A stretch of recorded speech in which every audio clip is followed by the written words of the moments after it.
Hello, this is Dr. Nuke, and right now I'd like to talk to you about the Babbage engine, or as it was called, the difference engine, or the analytical engine.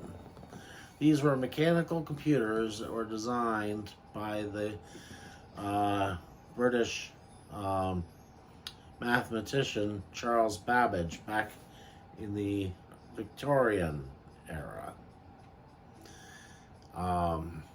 The difference engine was basically a calculating device that was mechanical. It was fairly large. Could do a lot of computations, simple math computations.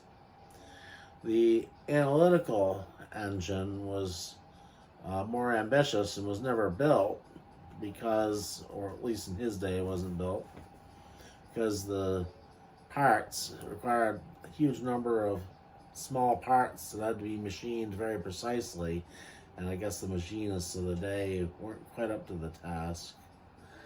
But the analytical engine, if built, would be a working digital computer that would be able to store programs like a modern computer would.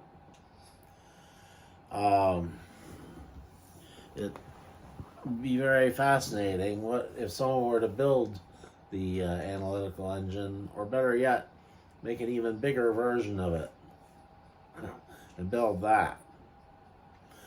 Of course, it would be very expensive to machine all those parts and put it all together.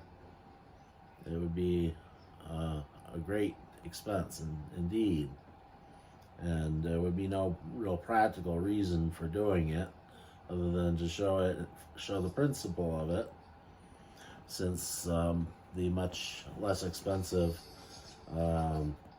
chip technology that we depend on works just fine for making computers.